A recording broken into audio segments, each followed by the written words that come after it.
Alright, as you see how handsome I am, let me talk about the genetics and difference between powerlifting and strongman or strength versus bodybuilding, what it takes to excel at both.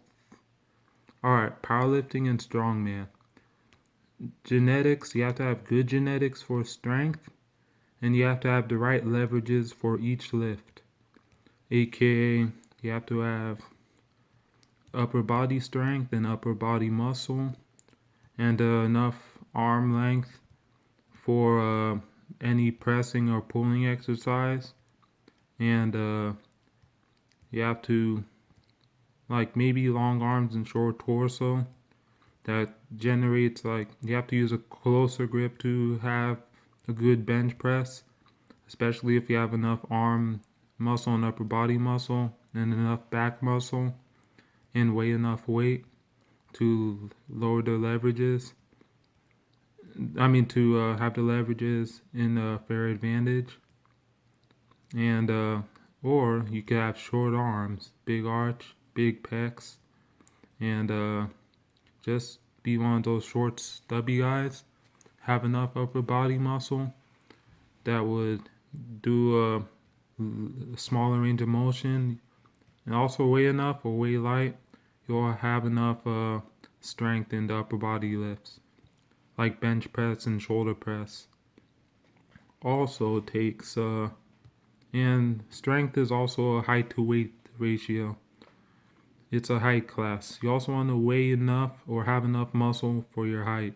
You don't want to be underweight for your height, and if you're too overweight for your height, it will even be detrimental for some lifts, particularly deadlift, especially if you're on the shorter side, where you already are too short and have too small of hands to deadlift, or too short of arms likely, unless you're one of the shorter guys with long arms.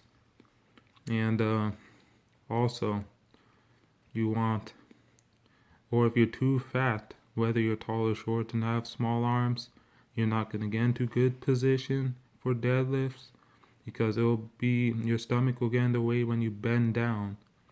And if it's even worse where you have short arms, that will even get in the way. And those people really end up being good squatters because they have belly to bounce off of. And if you have short torso, if you have short legs and long torso, you'll be a good squatter because shorter range of motion.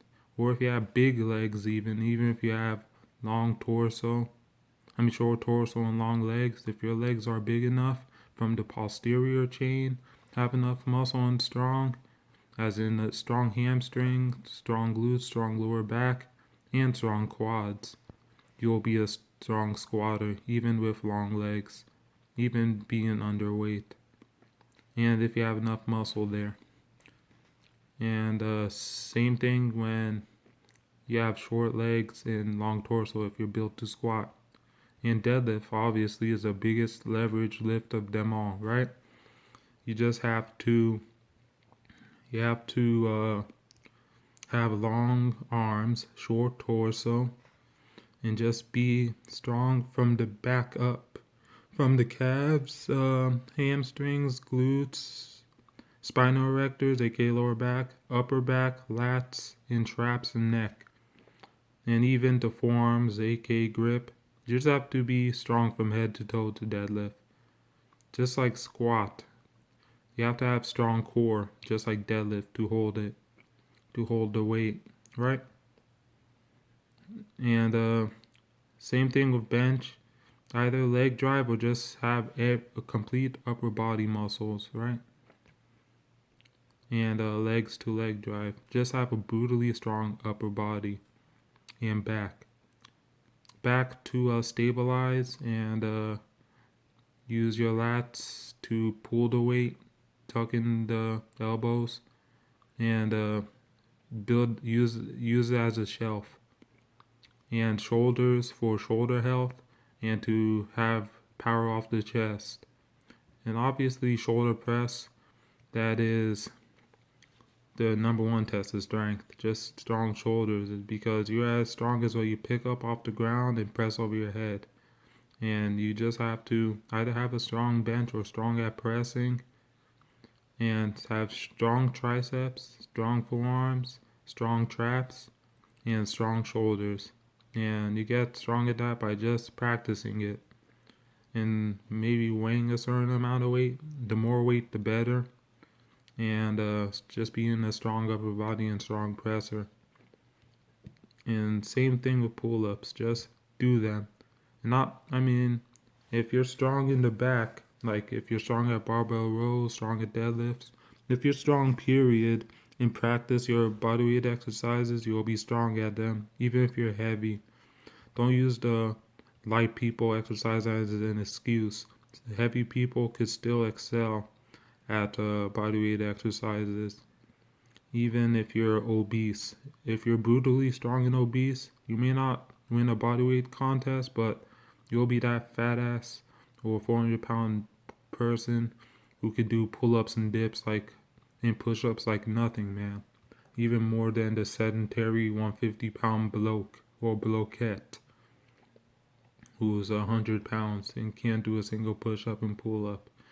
You'll be a 450-pound nigga who could do so much. You know what I'm saying?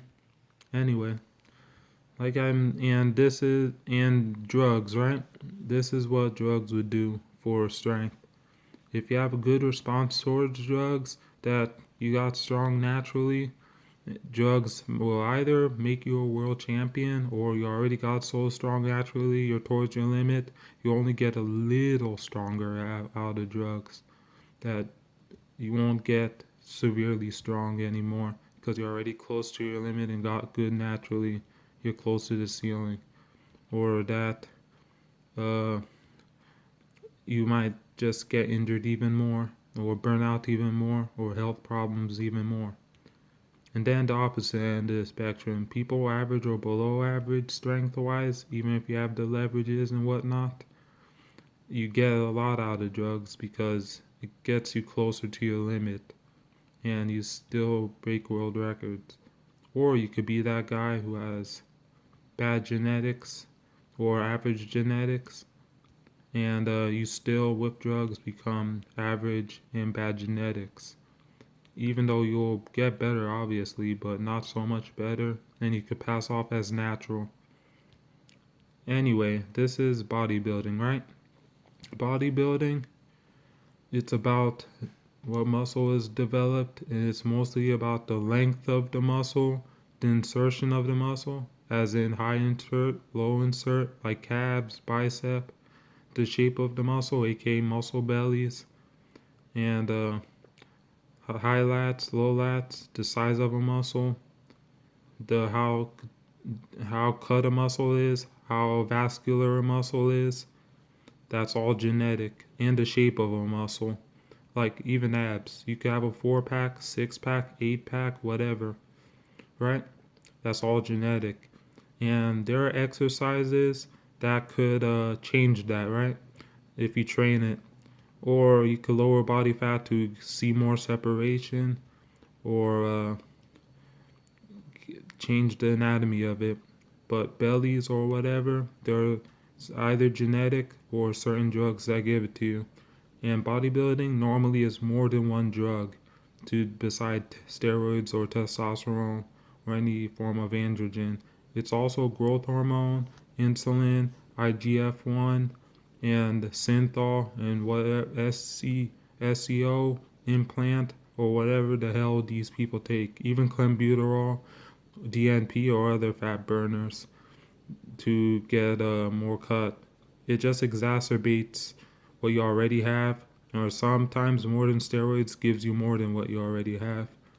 And some looks you get, it's impossible to get with just steroids alone. It takes even more. And let me see. And like I said, insertions, shape. guess you get the point.